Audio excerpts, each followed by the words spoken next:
जब भी आप फंडामेंटल एनालिसिस कर रहे होंगे तो आप जब भी कॉइन की वेबसाइट ओपन करेंगे तो आपने ये चेक करना है कि क्या वो प्रोफेशनल वेबसाइट है कि नहीं है। उसके बाद आप चेक करेंगे कि प्रोफेशनलिज्म के साथ साथ उन्होंने जो अपना एड्रेस दिया है कि ये कॉइन इधर इसकी हमने ऑफिस बनाया हुआ है, कि वो जाके चेक करेंगे। गूगल स्ट्रीट आप ओपन कर सकते हैं। जब गूगल स्ट्रीट ओपन करेंगे तो उसके अंदर आप जाके इवन के वो हाउस देख सकते हैं या वो बिल्डिंग देख सकते हैं जहां उन्होंने अपना वो ऑफिस बनाया हुआ है। अगर आप ये जानते हैं अगर इतनी बड़ी कंपनी है, इतनी बड़ी फर्म है और वो इतने पैसे इन्वेस्ट कर रही है कॉइन के अंदर, तो वो ज़ाहिर सी बात है ऑफिस ही बनाएगी अपना, किसी मतलब रेजिडेंशियल या प्राइवेट प्रॉपर्टी में तो जाके घर लेके अपना वो तो नहीं बैठेगी वहाँ। उसकी इवन के गूगल स्ट्रीट आपको उस घर की लुक या उस बिल्डिंग की लुक या उस ऑफिस की लुक आपको क्लियरली दिखा सकता है। तो वहाँ से वो जाके चेक कर लेंगे उसका पोस्टल कोड ठीक भी है या गलत है। ये भी आप गूगल पे जाके सर्च कर सकते हैं कि वो जो उसका पोस्टल कोड है वो क्या है। एक और इम्पॉर्टेंट बात इसके अंदर ये जानना बहुत ज़रूरी है आप लोगों का कि अगर वो लोग प्रोफेशनली अगर वो वेबसाइट बना रहे हैं, उन्होंने वेबसाइट पे अपने एड्रेस सारा कुछ ठीक दिया हुआ है, उसके बाद उनके अकाउंट्स आप देखेंगे। उन्होंने अपना लिंक्डइन पे अकाउंट बनाया होगा, जो उनके फाउंडिंग मेंबर्स हैं उन्होंने अपना ट्विटर पे अकाउंट बनाया होगा, टेलीग्राम पे उनका ग्रुप होगा। तो उसको चेक करने की बहुत सख्त ज़रूरत है आपको। उसमें आप क्या करेंगे कि आप सबसे पहले जाके ट्विटर ओपन करेंगे। वो उन्होंने अपनी वेबसाइट पे उसके सारे लिंक्स दिए होंगे, आप वहाँ से ओपन कर सकते हैं। फेसबुक, ट्विटर, टेलीग्राम, इसके अलावा डिस्कॉर्ड ग्रुप्स उनके बने होंगे, वहाँ आप जाके से देख सकते हैं। रेडिट के ऊपर होंगे, ये सारा आप उधर से ओपन कर सकते हैं। जब आप जाते हैं ट्विटर पे तो ट्विटर पे सबसे पहले आपने देखना है कि वो जो कॉइन है उसके जो मेंबर्स हैं या जिन्होंने अकाउंट बनाया हुआ है कॉइन का, उधर पोस्टें वो कितने दिनों के बाद करते हैं पोस्ट। क्या वो डेली बेसिस पे रेगुलरली कर रहे हैं, क्या वो हफ्ते के बाद करते हैं, या मंथ के से उनका ट्विटर हैंडल जो है वो बिल्कुल क्लोज पड़ा है, उस पर कोई पोस्ट नहीं आ रही। अगर वो रेगुलर बेसिस पे कर रहे हैं तो फिर तो वो टीम बहुत मतलब एफर्ट कर रही है कॉइन की प्राइस को पंप करवाने में या कॉइन में अच्छी इन्वेस्टमेंट के लिए। अगर वो इस तरह नहीं कर रहा है तो आप ये खुद सोच सकते हैं जो टीम इस लेवल की भी एफर्ट नहीं कर सकती तो उसने और पीछे उनकी क्या टेक्नोलॉजी पे एफर्ट कर रही होगी। क्योंकि जितनी बेहतर टेक्नोलॉजी करते जाएंगे उतने ज़्यादा कॉइन के अंदर इन्वेस्टर आते जाएंगे। ये बहुत इम्पोर्टेंट बात है कि टीम उनकी जो है वो अपने काम को लेके कितनी सिंसियर है, कितनी वो दिल से काम कर रही है उस पर कॉइन को मूव करवाने पे, ताकि लोगों के लिए वो कॉइन आसानियाँ पैदा कर सके।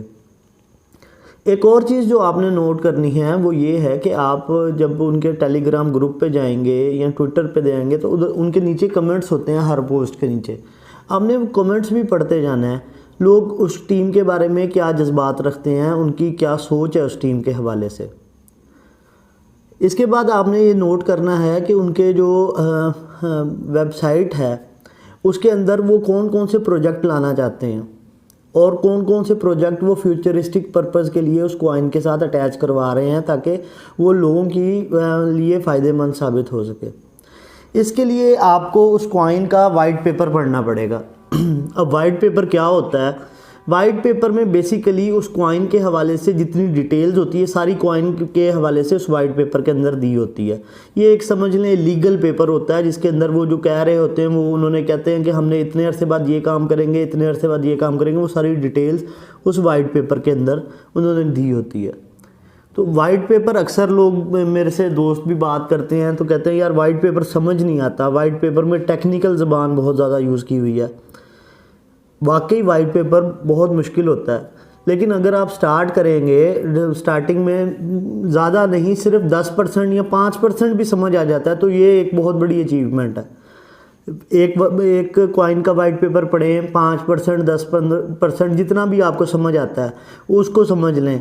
जो चीज़ें कुछ नहीं समझ आ रही उसको आप गूगल करके आप देख सकते हैं कि यार ये चीज़ क्या है, इसका क्या मतलब है। फिर आप जब किसी और कॉइन के हवाले से पढ़ेंगे तो वो और इन्हांस कर देगा, आपकी वोकैबुलरी को भी इन्हांस करेगा, आपके नॉलेज को भी इन्हांस कर देगा। फिर एक वक्त आएगा जब आप वाइट पेपर इसी तरह पढ़ेंगे जैसे आप न्यूज़पेपर पढ़ रहे हैं, इतना आसान हो जाएगा आपके लिए वाइट पेपर पढ़ना। तो वाइट पेपर तकरीबन काफ़ी लंबा होता है, 20-25 पेज, किसी का 36 पेज, किसी का 50 पेज तक भी चला जाता है, इससे ज़्यादा भी चला जाता है वाइट पेपर। इसके बाद एक और पेज होता है 1 पेजर जिसे कहते हैं।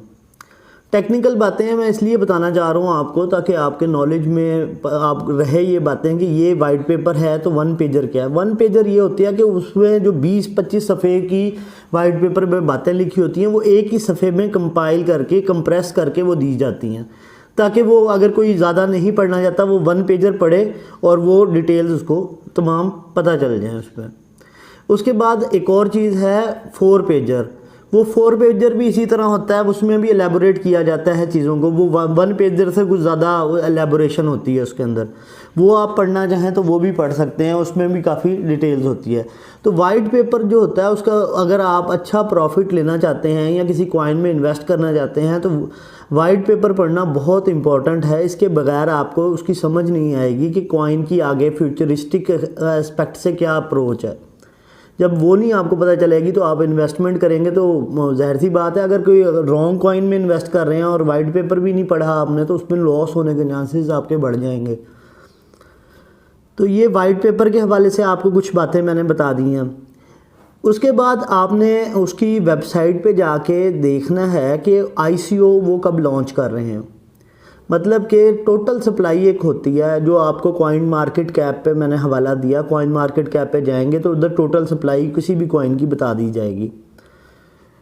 आपने देखना है ICO जब लॉन्च होता है टोटल सप्लाई में से जो सर्कुलेटिंग सप्लाई होती है वो आपकी कब मार्केट में मूव कर रही होती है। तो जब ICO लॉन्च होता है तो टोटल सप्लाई में से कुछ और सप्लाई निकाल के सर्कुलेटिंग सप्लाई में डाल दी जाती है। उसका फ़ायदा या नुकसान क्या होता है? उसका फ़ायदा नुकसान ये होता है कि जब टोटल सप्लाई में से कुछ कॉइन्स निकाल के सर्कुलेटिंग सप्लाई में डाले जाएंगे तो वो डंप हो जाएंगे। तो आपने ये देखना है ICO उनकी टीम के पास कितने कॉइन पड़े हैं। इसमें एक बहुत इंपॉर्टेंट फैक्टर ये है कि लेट्स सपोज एक कॉइन है, उसके अगर लेट्स सपोज 1000 कॉइन है, उसमें से अगर 700 कॉइन सिर्फ टीम के पास ही हैं और 300 कॉइन मार्केट में है तो इसका मतलब है ये कॉइन तो फ्रॉड करेगा आवाम के साथ। जब कॉइन मार्केट में आएगा तो 300 कॉइन है, इसकी प्राइस चढ़ेगी, वो थोड़े थोड़े करके पोरिंग करते जाएंगे उसमें अपनी सप्लाई से, और वो बेसिकली कॉइन उनके अपने होंगे। तो उससे जब प्राइस जो इंक्रीज़ होगी तो ऑटोमेटिकली उनको फ़ायदा होगा, वो अपने 70% निकाल लेंगे तो आप मार्केट डंप हो जाएगी। तो ये चीज़ आपको जानना बहुत ज़रूरी है कि ICO कब लॉन्च कर रहे हैं और उनकी डेट क्या है। अगर आप कोई कॉइन आज ख़रीद रहे हैं और उसके 3 मंथ बाद उसका ICO लॉन्च होने लगा है तो ये जानना आपके लिए बड़ा मतलब मसाइल पैदा हो सकते हैं इसको जानकर कि 3 मंथ बाद उसमें डंप भी बहुत अच्छा आएगा, अच्छा खासा डंप आ जाएगा। तो आप जहाँ ख़रीदेंगे, जिस वैल्यू पे ख़रीदेंगे उससे भी नीचे वैल्यू चली जाएगी। तो ये जानना बहुत ज़रूरी है। नॉर्मली अच्छी कंपनियां जो होती हैं वो ICO मतलब 2-2 साल 3-3 साल बाद लॉन्च करती हैं, लेकिन यहाँ ये जानना ज़रूरी है कि ICO कब लॉन्च हो रहा है। जो न्यूली कॉइन्स होते हैं उनके अक्सर ऐसा होता है 6 महीने का प्रोजेक्ट है, वो 6 महीने बाद ही वो ICO लॉन्च कर रहे होते हैं। अभी तो उनकी सर्कुलेटिंग सप्लाई भी उस तरह लोग ख़रीद नहीं पा रहे होते और वो न्यू ICO लॉन्च कर देते हैं कि जी ये आप ख़रीदें और ख़रीदें, तो डंप ऑटोमेटिकली उसमें आ जाता है। ये चीज़ भी जानना आप लोगों के लिए बहुत इम्पोर्टेंट था।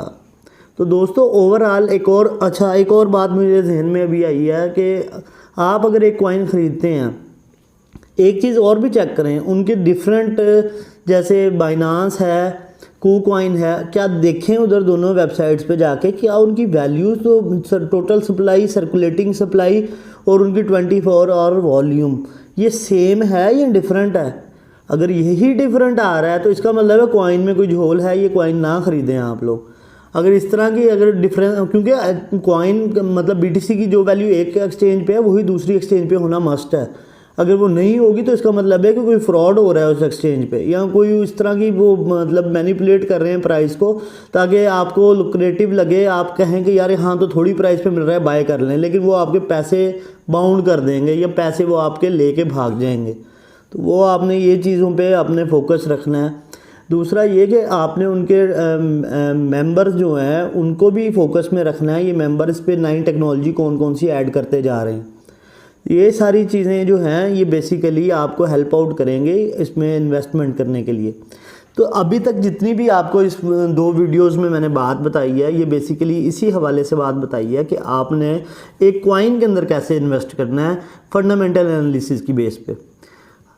इंशाल्लाह अगली 2 वीडियोस में मैं आपको ये बताऊंगा कि फंडामेंटल एनालिसिस मार्केट पे किस तरह आप अप्लाई करेंगे और उसको मार्केट में किस तरह आप उसको एनालाइज करके मार्केट को देखेंगे, क्योंकि मार्केट किस तरफ मूव कर रही है या मार्केट की एनालिसिस किस तरह होगी। तो होप अपना ख्याल रखें, लाइक करें, सब्सक्राइब करें और वीडियोस को शेयर करें ताकि दूसरे लोग भी इससे फ़ायदा उठा सकें। बहुत शुक्रिया।